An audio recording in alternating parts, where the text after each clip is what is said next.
Hello and welcome along to another episode of this FM19 story, The Head Coach with me, Daniel. It's Season 6, Episode 2, and today we play our biggest game of the series so far in what is a remarkable bit of symmetry between today's episode in this series and tomorrow's one with Torquay.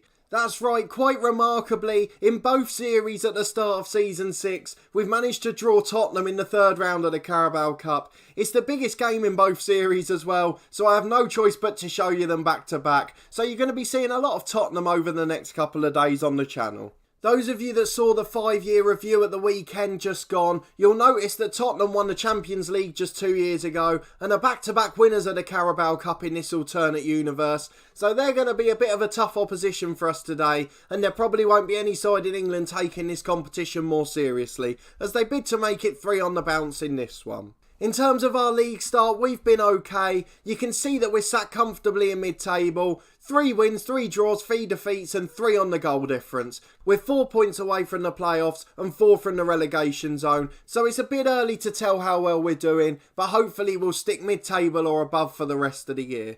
One thing we have got to reflect on before though is the end of a dramatic transfer window. It has been chaos since the last episode. Up till 2 hours before the deadline, I was praising Dougie Freedman as one after another he was just going on a train of signing brilliant first 11 players, but then he let me down right at the end, and then it's turned out to be a blessing in disguise. So we've had all sorts of emotions. The bank balance is looking healthy for the board, and we've got the youngsters at the club still, so the fans can be proud of that. Let's go and have a look at the transfers without further ado. We've got plenty of money to come in if we want it. Let's have a look at the Josh Pask sell-on clause, because that's one we were a bit disappointed about. 86,000, that's not enough. We'll just wait for now. Transfer history, a lot of surprises here. Some big names coming in and going out. But if we talk about the outs first, it was just the one on deadline day. You can see we were signing loads of really good players, but unfortunately at the end, he let Victor Adebayo go, and I was so disappointed by that. He'd scored the brace on the opening day of the season, and was probably our best striker at the club, so it's such a shame he's gone,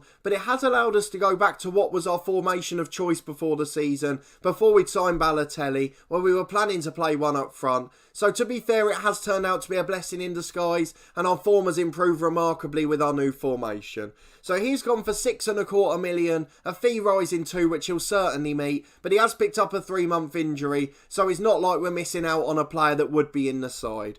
We also lost Kenneth Dougal for 350 grand. He's gone off to Poland after a long service here at Barnsley, just coming back from a long injury. He wasn't good enough for us anymore, and it's only right he gets to play some first team football. And we also loaned out the young right winger Martin O'Neill. He did score a goal for us this season, but he's now out getting first team football in League One, and hopefully he'll do well for Swindon. But moving on to the ins, you can see there's 5 names on there, quite a lot to get through. 1 or 2 of them experienced players that may be familiar in real life, and then a couple of brilliant youngsters as well. So we mentioned Patrick Hamilton in the last episode. There was a bid in for him already. It turned out that he wasn't as good as we thought. The star rating from all of the coaches was poor, just 2-star with 3-star potential. So we've loaned him out to League One with Aldershot remarkably, where he's struggling a little bit there. Hopefully he'll help them stay up, but he's got a couple of assists, and I'm sure he'll be better for the season of football. Next along the list is the experienced man, and you may have noticed from our home screen, he's actually the joint top scorer now. He's causing chaos from set pieces, and it's Bournemouth Steve Cook. He's 32 now, worth 6.25 million still, 3.5-star ability, the same potential. He's obviously only going to go downhill from here, but he's been a brilliant addition. A great centre-half to start alongside Lindsay. We'd had a discussion in the comments of the last episode whether we need to play Lloyd Kelly there because he had a good jumping reach, whether we gave one of the youngsters a go in the team, the likes of Jackson and Burton, or whether we brought the loney Ingram back in. But this has solved all of our problems. Steve Cook's been excellent, and after 12 years at Bournemouth, he's finally playing somewhere else and doing a great job, scoring at nearly 1 in 2 as well. Moving on to the next one, Ismail Benaker, I think that is. You may recognise the name. He used to be a youth player at Arsenal back in the day. I don't think he ever played for them, he didn't. And he's been at Empoli ever since over in Italy. He's a 3.5 star midfielder with 4.5 potential. We mentioned that as our other weak link in the team, where we hadn't managed to replace Ghana from last year. So we've got in a new deep line playmaker, an Algerian international, plenty of experience in his mid-20s, and again a goal and assist in 8 games. He's a really solid pro, and hopefully he'll be a good player for us all year. Next one is Maxime Collin, solves the final problem in the team. Joel wasn't a good enough right back last year. We've now got a brilliant experienced one. 31-year-old Frenchman, at Birmingham in real life as the game starts. 3.5 star ability again, and he's just a really good all-rounder. Can cover a left back equally well. This was all before he'd sold Adebayo, so at this point I was extremely pumped. But as the loan window wasn't closed, he did get a chance to replace the striker he lost. He did take a bit of a gamble on deadline day. He was trying to sign the 35-year-old Troy Deeney, and I can't remember the other one, but another experienced striker as well. They both chose to reject us, and then he'd already committed to sell Victor. So now we got in Warren Potts on loan, another 3.5 star player to be fair, but a quick young striker who's not the best finisher and isn't too composed. Very quick in behind and off the mark, but he's not quite going to be a first choice for us. You can see he's been making plenty of appearances off the bench, and he made one start in the cup as well, where he managed to get a goal. So overall, now we've got Potts in as well, I'm absolutely delighted with the position the squad stands in. We couldn't have asked for much more going into deadline day, but I probably overall would rather have kept Victor Adebayo and not had Potts at all. But aside from that, I've no complaints. We have got one flop out of the players we've signed in the summer, but we'll talk about that in a moment. If you do have any other questions about the transfer window and what Dougie Freedman's been up to, then do ask me down in the comments. I'll try and answer them. I know I don't remember everything in these episodes, but I think overall Dougie's done a really good job, and it probably tells from our start to the season. So if we go and have a look at the schedule, we've become draw specialists for some part, but we've managed to get a brilliant result going into this one. So we were all disappointment after the West Brom game. That was with our 4-4-2 when Adebayo was still here. We were sticking to a simple formation and it didn't really work out. We changed it from the following week. That was against Blackburn Rovers. A controlled, comfortable 2-0 win in that one, with Woodrow and Benaker on his debut getting the goals.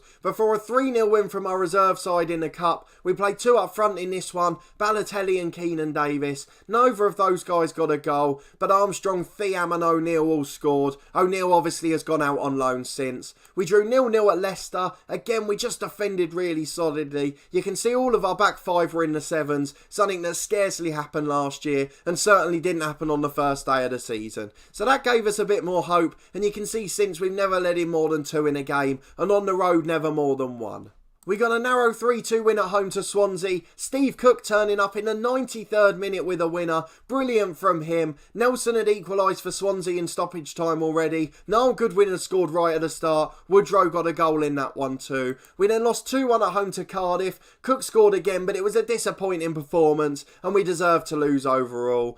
And then we played Swansea again, this time in the Cup. And as you know by who we're playing today, we managed to get through. Mowat, Potts and Thiam with the goals after Alex Nelson gave Swansea an early lead. Into September it started poorly, a 1-0 defeat at Derby. We didn't deserve to lose, but our strikers just weren't on form in this one. Away to Hull we got a 1-1 draw. Noel Goodwin again with a late equaliser for us. We're really doing well with late goals this year, starting to put pressure on opponents and nicking points where we really have no right to. At home to QPR, a 66th minute equaliser for Alex Mowat off the bench. That helped us get a result in that one. Danny Welbeck in the Championship, a man we obviously had in our Newcastle save on FM19 touch that just finished last week. And then in the last game, a remarkable 4-0 win at home to Palace. They went down to 10 men at 1-0. Cauley Woodrow scored an early penalty, an own goal followed by 2 late goals. Nigel Armstrong and Steve Cook with those. So we go into this one in pretty decent form. We've got a chance to showcase our skills on TV,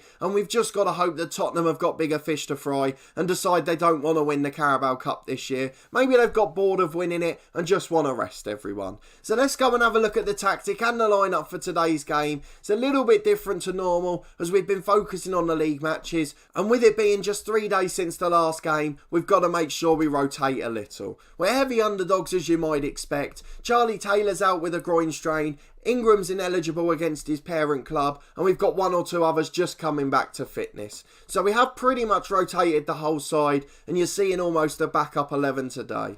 But this is the formation we've been going for. We've tried to sit a lot of men behind the ball and then counter press really quickly. So short, sharp passing at a higher tempo. Counter pressing, getting the fullbacks forward on attacking duties. They're playing well with lots of overlaps coming from them. And we've also had a few of the youngsters coming into the team, which has really helped out with the dynamism. So today we've got young Paul Davis on the bench, even though he's nowhere near fit. Lloyd Kelly's being rested. He's been first choice at left back since the injury to Charlie Taylor, and we just need to make sure we don't burn him out. We tried to loan out Keenan Davis as we just had too many strikers for the one-man formation, and Mario Balotelli, I'm afraid, has been the flop. He came here after really struggling with injury problems, and he's had the same since he's been here again. Really struggling physically, and as a one-man up front, we probably don't need a deep line forward. He will still get the odd appearance, but unfortunately it's the one bit of bad work from Dougie Freedman. It was a little bit of a calculated gamble, and it just hasn't paid off. So no blame attached to him, just not the best deal.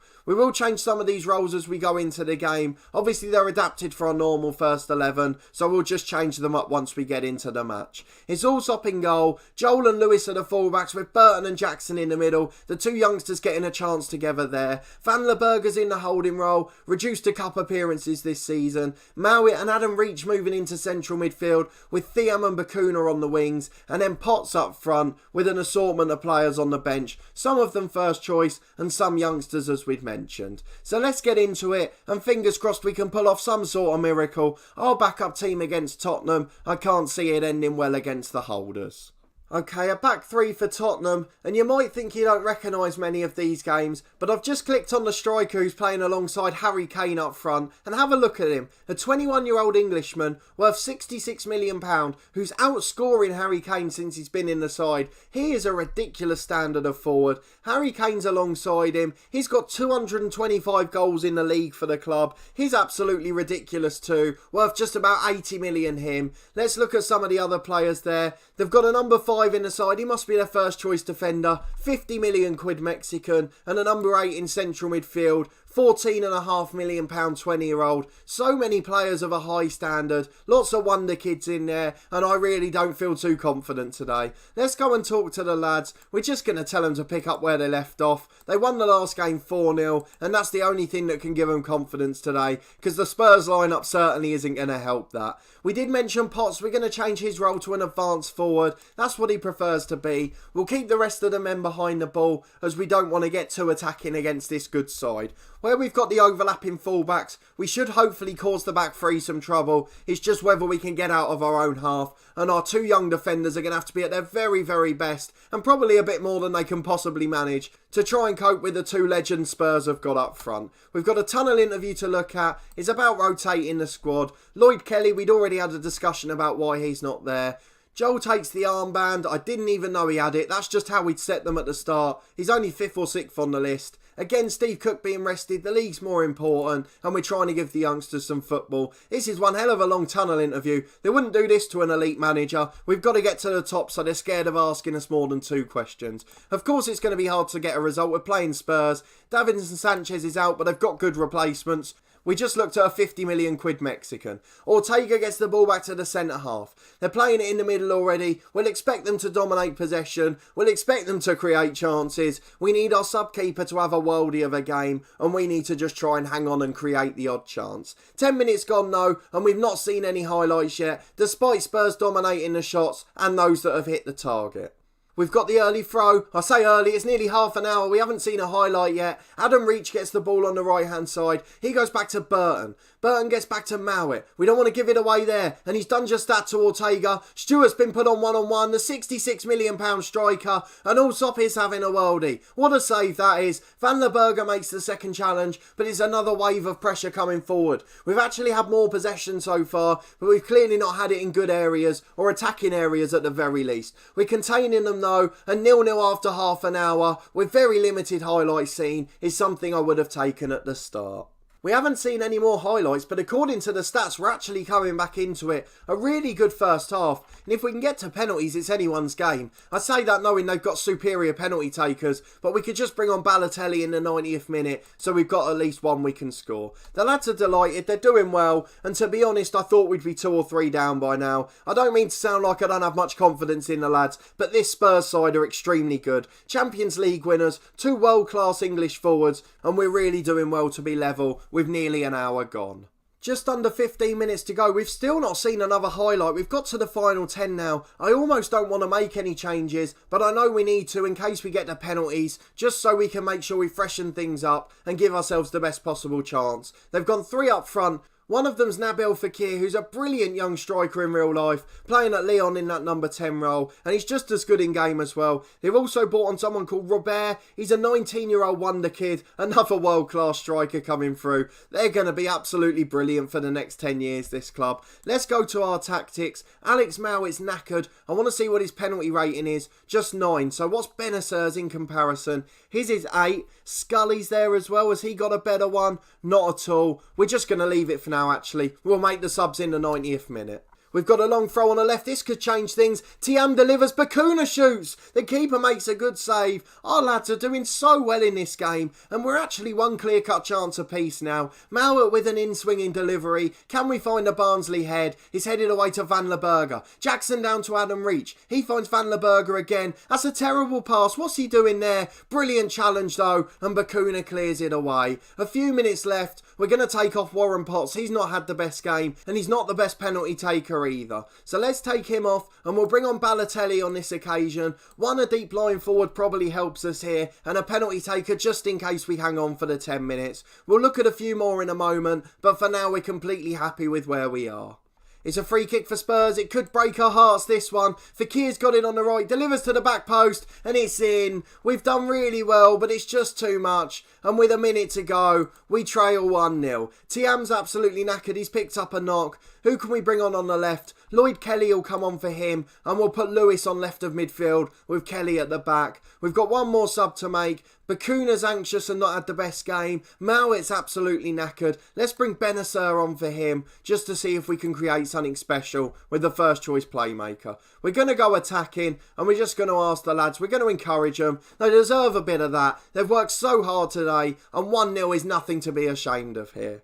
It's a throw on the right for Spurs. This is what happens in these games. They get one and then they just take charge. It's late in the game. We're running out of steam. Fekir's got the ball on the edge to Robert. Stewart shoots, hits the bar, and Joel clears it out for a throw. A brilliant effort, but we've just not quite had enough in the tank. 2 minutes of stoppage time to go, and unfortunately we're going to lose narrowly. No shame in that though.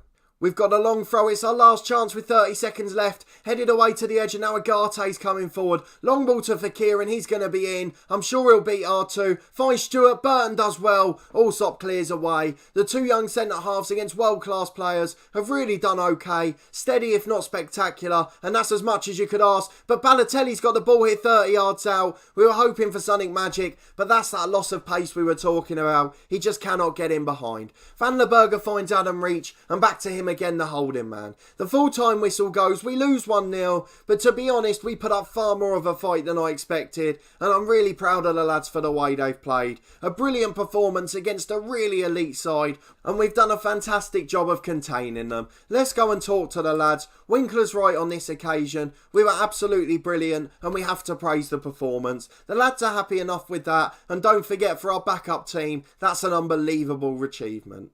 Let's go and look at what the media have said about the game. There's nothing about being outclassed or dominated during the game. The cup run is over though, but I hope that's brought a bit of money into the club. We'll deal with the press conference in a minute. We'll just look at the finances, still in the 18 million, so nothing really to gain from that, but the club's in a really good place, and with facility improvements to come, hopefully we'll be able to take them to the next level.